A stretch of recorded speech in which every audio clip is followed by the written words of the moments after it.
Bilang na naman sa listahan ng worst airports ang NAIA ayon sa survey ng isang UK website.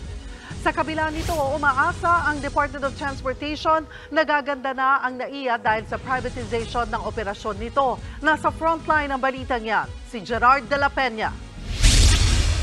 Mahabang pila sa check-in at immigration counters, matraffic papunta at minsan brownout pa. Ilan lang yan sa mga problemang kinakaharap ng Ninoy Aquino International Airport. Kaya ang ilang pasahero hindi maiwasang ikumpara ang NAIA sa mga airport sa ibang bansa. Pangit nga po ba talaga? Medyo. Yun lang, totoo lang po. Structural siguro, sa kalinisan.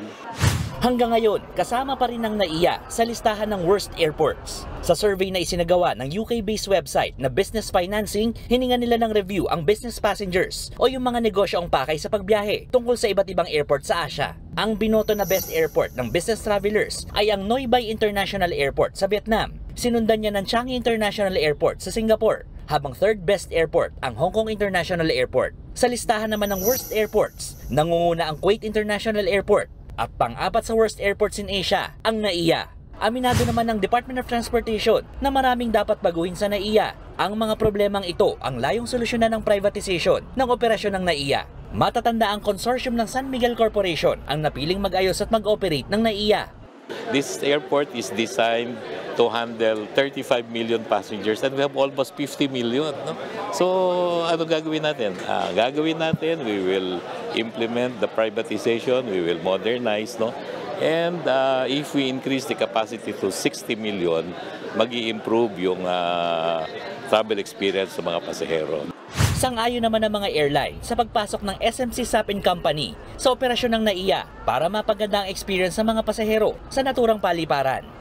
Sa kalagitnaan ng Marso magpipirmahan ng kontrata ang DOTR at ang bagong operator ng NAIA.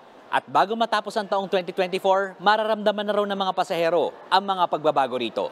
Pero sa pagpasok ng bagong operator, posible raw na tumaas ang gastos ng mga airlines sa NAIA. It will also impact our cost, no, sa operations namin. Hopefully they will revisit para po nang sa ganon, pwede naman siguro na ma-improve muna yung services. And then we can look at the impact also dun sa the rates. Sa loob ng 3 hanggang 6 na buwan, magsisimula ang takeover ng San Miguel Group sa NAIA. Nagbabalita mula sa Frontline, Gerard de la Peña, News 5. Mga kapatid, Cheryl Cosim po, huwag maging huli at maging una sa lahat sa balitaan. Para sa tuloy-tuloy na talakayan sa Frontline, mag-follow at mag-subscribe sa social media pages ng News 5.